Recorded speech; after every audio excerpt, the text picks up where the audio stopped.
Whatever they were, they scattered the moment the lights came on. It had been just another school day for everyone here. Ms. Millings was doing a terrible job explaining algebra again. The numbers would only tangle up in knots in everyone's heads. Mr. Keed spoke too fast in science class, as usual, his voice a blur of periodic elements and atomic weights. Coach Brooke was being his kind self and not pushing people too hard. I like Coach Brooke. At first, we all thought it was just going to rain. The sky had suddenly got darker. Not too strange where we live. But then it kept getting darker and darker. Everyone started bracing themselves and preparing for a big storm, but not a drop of rain fell. What came down instead went unseen.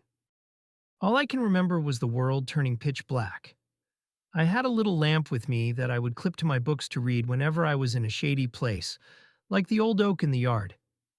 It came in handy here, and not just so I could see.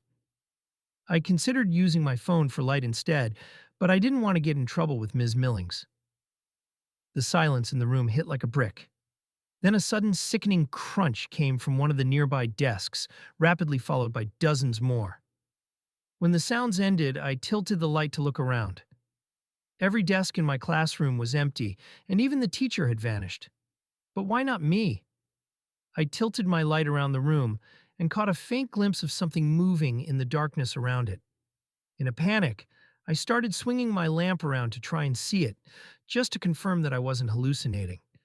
Everywhere I looked, at least 3 things grabbed my attention before scuttling out of the light. No matter where I shined the light, the thing scurried away. I felt something bite into my shoe, and I whipped the light downward to see a dark, beetle-like creature with a mandible embedded in the leather. It tried to escape the light, but it had gotten stuck to my shoe, and its body burned to a crisp in the light of my book lamp. Holding the light in place, I cautiously removed the thing from my shoe and looked it over. There were bits of meat and bone caught in what remained of its mouth. It had fed recently. On someone. This thing died when it couldn't leave the light, so that must be why I was the only one left. I had a little lantern with me when this thing wasn't going to cut it. The battery could only last for an hour, tops. There was an emergency cabinet just outside the classroom that had a better lantern. Counting on the small halo of light mine had, I left the room to fetch it. I opened the case and took the lantern. As soon as the light flared, the bugs hissed and fled, retreating to the edges of the shadows. The resulting area of safety was much wider than the dinky little book lamp provided. I didn't know how long the battery would last, but it was an emergency light, so it must be strong enough for a while. As bright as it was, the light from this lantern didn't go far. I pulled my phone from my bag and shined it down the hall. A path opened up from the bugs when the beam shined across them. A knocking sound came from one of the doors down the hall behind me. I whipped around to see faint light coming from another classroom. Clutching the lantern and my phone tightly, I rushed to attend whoever was in there. "Hello," I called. "Who's in there?"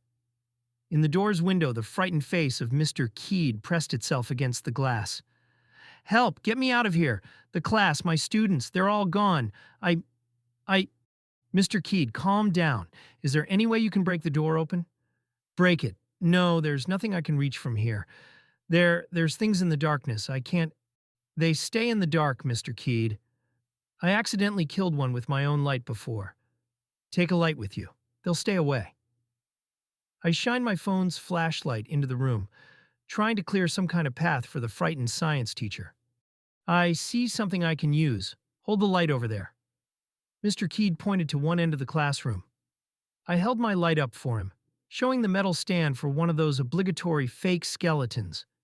Mr. Keed pushed through the lit-up path, shoving the empty desks aside like a drowning man shuffling across the surface of a dark ocean.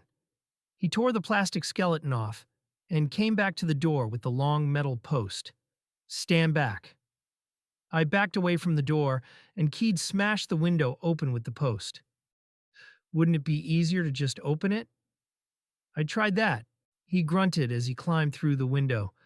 "The door got locked somehow, and I don't have a key." His feet met the floor beside me and he straightened himself up. Now, you said they don't like light? What are they? I don't know much, but it's some kind of beetle thing. Here, follow me. I led him back to my classroom where I left the dead one on my desk. This one got stuck on my shoe, and it burned in the light. He inspected the large insect with a mild fascination. I did my best to keep a light on him. Mr. Keed, you can study that thing once we're out of here. Right. He took the dead bug and tucked it into an empty Tupperware from one of the students' bags. We both walked through the school halls, sticking close to the light in my hand. We grabbed a few more lamps from other emergency kits we passed, just in case. Every door we passed, we peered into, under some fading hope that others had lights on, that others survived. We found the school exit before seeing another soul. We smashed the doors open and left the building. The entire town was blanketed in pitch blackness. There was a dull haze in the air, so we could just barely see the shadows of the trees and suburban rooftops against the sky. I shined my phone's light into the sky. The ray cast on nothing, no clouds, no obstruction, just an empty black void. No streetlights, no stars, not even the moon. Just suffocating darkness. Mr. Keed and I looked at each other, unsure of what to do next. A flicker of light down the street. Someone else was still alive. For now.